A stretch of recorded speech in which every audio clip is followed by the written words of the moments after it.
Introducing Mexico, Part 1, The Land. Mexico is the northernmost country in Latin America. It shares its northern frontier with the United States. To the south, it borders the Central American countries of Belize and Guatemala. On the west and south, the Pacific Ocean breaks along 4,586 miles of Mexican shoreline. This distance includes the coasts of the long, narrow Gulf of California, sometimes referred to as the Sea of Cortez, its Spanish colonial name. This gulf separates the Baja California Peninsula from the Mexican mainland.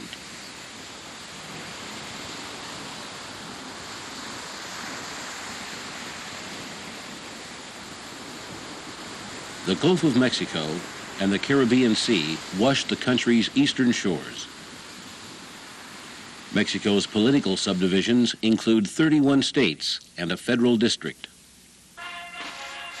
Mexico City, the nation's capital, is located in the federal district. Within the country, the city is referred to as Mexico or La Capital.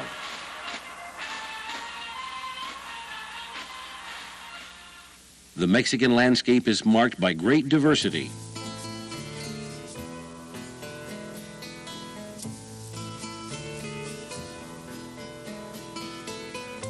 The landscape is the product of three basic factors. First is the country's relatively high elevation and mountainous topography. More than half of Mexico lies at altitudes above 3,000 feet. The country's high plateaus are bounded by and contain numerous mountain ranges.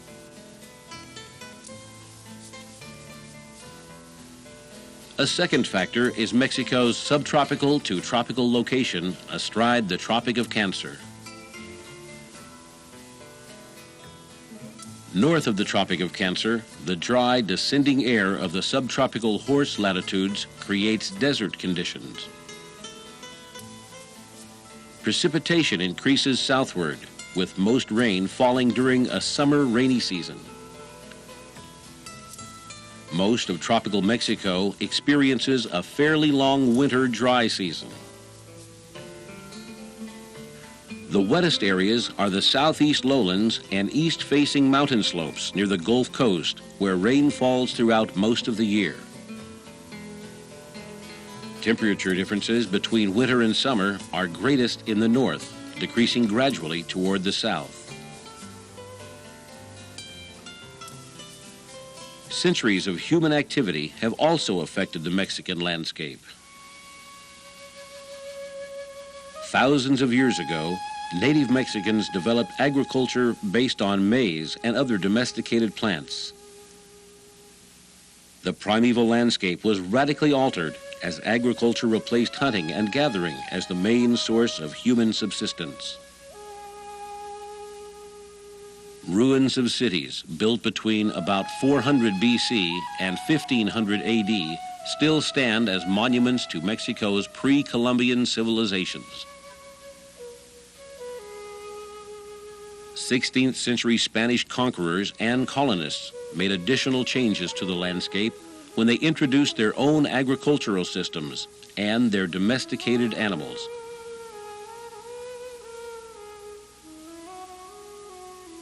Spanish mining activities stripped mountain slopes of timber and had a generally negative impact on the land, but their town building programs left a rich architectural heritage reflecting colonial period Hispanic values. Modern Mexican living standards are generally higher than in the past, but the impact of urban industrial growth and the consequences of pollution are all too evident in the landscape. Mexico's climatic diversity is reflected in the natural vegetation and the crops grown in different regions. Although tropical Mexico experiences relatively little seasonal temperature change, variations in elevation result in major climate and vegetation differences, often within relatively short distances. Mexicans speak of warm and cool lands lying at different elevations, much as people in the temperate zones of North America refer to warm and cool seasons. The Tierra Caliente, or hot land, lies below 3,000 feet, mostly along both coasts. In areas of ample rainfall, the Tierra Caliente supports lush tropical vegetation. Coconut and banana plantations thrive in hot, wet coastal zones. The native cacao tree, the source of chocolate beans, requires a very warm climate with year-round rainfall. In contrast, sugarcane grows especially well in warm areas with a moderately long dry season. Dry lowland areas are covered with thorny shrubs and trees that lose their leaves during the dry season. Although extensively used for grazing, these areas are suitable for crop production only if water is available for irrigation. The temperate land, or Tierra Templada, lies between 3,000 and 6,500 feet. These regions, sometimes called lands of eternal spring, have mild temperatures throughout the year. Rainfall varies greatly from place to place in the Tierra Templada. Mountain ranges cut off some areas from sources of moisture. Near desert conditions are the result. Other areas are very humid. Inland from the Gulf Coast, east-facing slopes at about 3,500 feet receive enough rainfall to support moisture-loving cloud forest vegetation. Many of the alluvial and volcanic soils found in this zone are fertile, making Mexico's Tierra Templada well suited for agriculture if there is sufficient rainfall for dry farming, or a source of water for irrigation. Coffee is grown on moist slopes at about 3,000 to 4,500 foot elevations. A wide variety of tropical and subtropical fruits, including oranges and avocados, are also cultivated in the Tierra Templada. Maize produces heavy yields in this zone. Because good land and a comfortable climate are conducive to human settlement, many of Mexico's towns and cities are located in the Tierra Templada. The Tierra Fria, or cold land, begins at about 6,500 feet. At these elevations, there is a chill in the air year-round. Although it may be warm in the midday sun, the nights are cool. There is also a considerable temperature difference between sun and shade. The lower margins of the Tierra Fria are densely cultivated and inhabited. For example, Mexico City at 7,000 feet is in the Tierra Fria. Corn grows at altitudes as high as 8,000 feet in Mexico's central valleys. Wheat and potatoes are also grown in this zone. Much of the Tierra Fria was originally forested. Although many of Mexico's forest lands have been cut over, reforestation programs have been successful in some regions. Pine forests in the central western state of Michoacan are exploited for resin that yields turpentine, and the region's traditional country houses called trojes are built of wood. Between 9,000 and 12,000 feet, the Tierra Fria is primarily a land of mountain forests. Above 12,000 feet, forests give way to alpine tundra and the ice-capped summits of the highest peaks. This high mountain zone is called the Tierra Helada, or Land of Ice. Much too high and cold to be of agricultural use, this zone is valued for its scenery and recreational opportunities.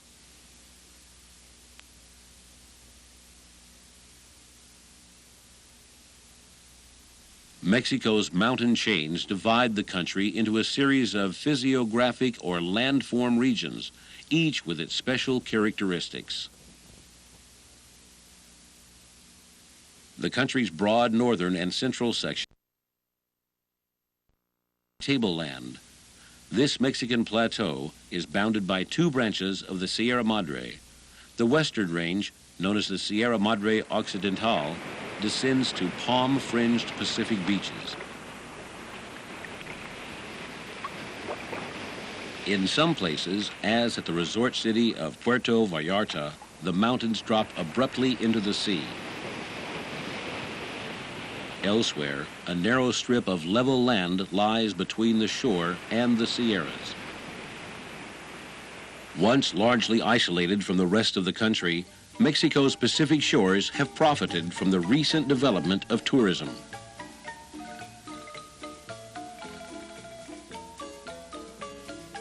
Along the Gulf of Mexico, the coastal plain is broader, averaging 65 miles between the sea and the escarpment of the eastern range, known as the Sierra Madre Oriental. The Sierra Madres have an average elevation of about 13,000 feet. Rivers have carved deep canyons as they flow from the high plateau toward the coasts. Some streams plunge from the mountains in falls or rapids. Between the Sierra Madres of the east and west lies the vast Mexican plateau, its surface crisscrossed with smaller mountain ranges. This plateau is lowest in the north, rising gradually toward the south. Elevations along the Rio Grande border with West Texas are somewhat less than 4,000 feet. The dry northern part of the plateau, known as the Mesa del Norte, lies above the Tropic of Cancer. Dry, descending air creates desert conditions here. It is cool in winter, but hot in summer. Numerous drought-adapted plants add interest to the region's barren landscape. Intensive farming is practical only where water is available for irrigation. Much of the land is only marginally suited for raising livestock. Traditionally, large haciendas were the center of ranching operations. Miles of arid countryside separate the region's settlements. Most larger settlements are located near the United States-Mexican border, where trade, industry, and tourism provide means of livelihood. Southward, the desert merges with grassland and thorn savanna in a gradual transition between the lower, dry northern plateau and the higher, more moist central plateau. Mountain ranges cut across the plateau surface, creating a series of high basins.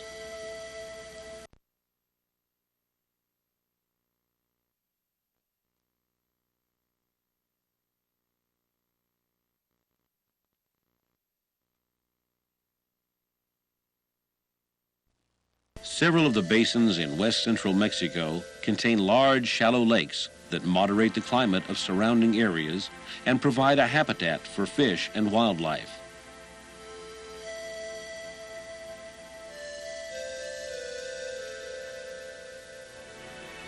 Lake Pátzcuaro in the state of Michoacán is probably the most beautiful of these natural lakes. In pre-Columbian times, the Tarascan city of Tzintzuntzan was built along its shores.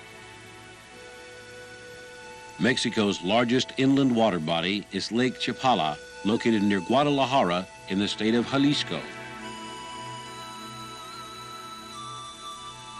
Its shores attract weekenders from the nearby city, as well as retired sunseekers from North America.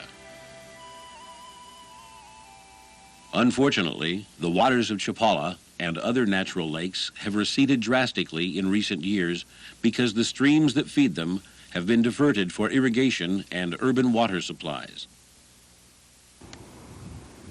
Southwest of Guadalajara in Jalisco State, winds lift clouds of dust from the dry beds of former lakes.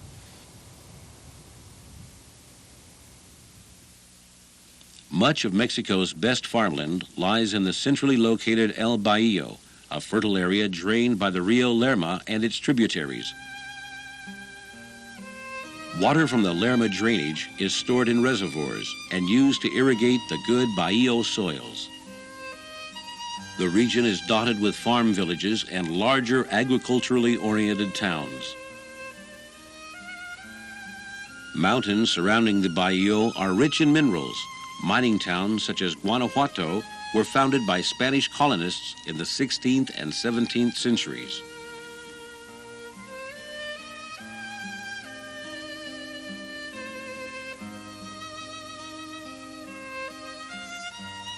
High, intensively cultivated basins characterize the southernmost part of the plateau, a region called the Mesa Central. Most of these basin floors are 7,000 to 8,000 feet above sea level.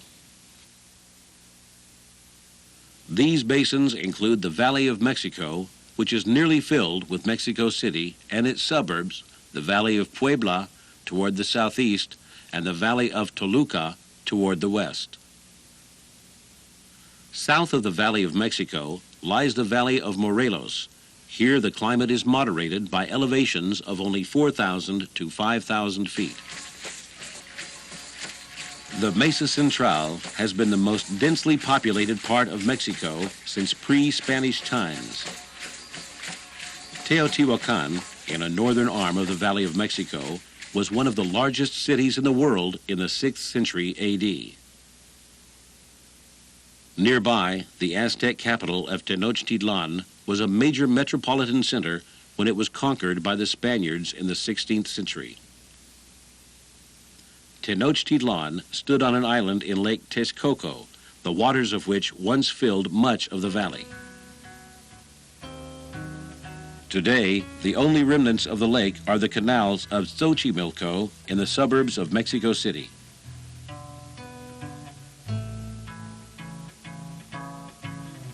The central area of the capital covers much of the former lake bed.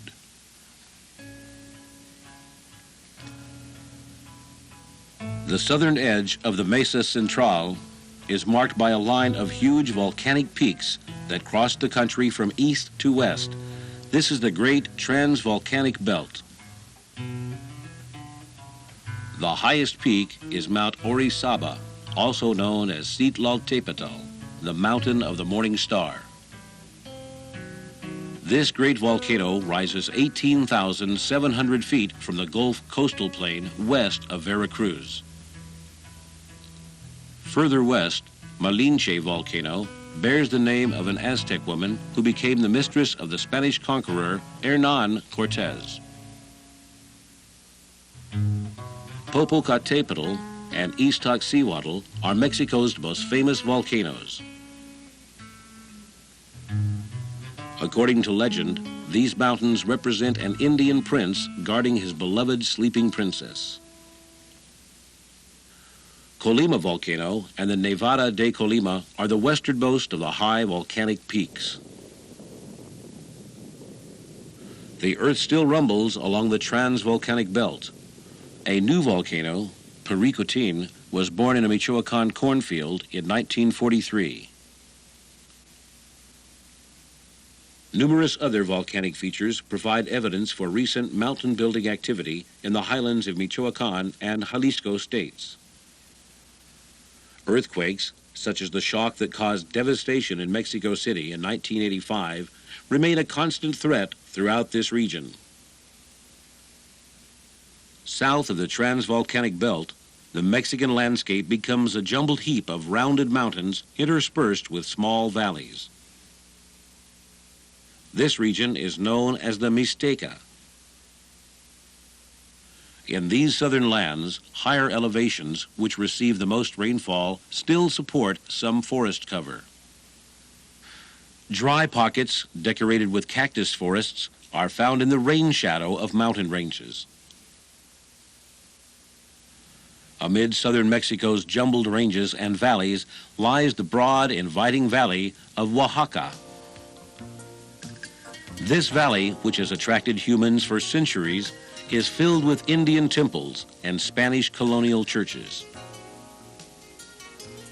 Its greatest pre-Columbian city was Monte Alban, located on a mountaintop where three arms of the valley come together.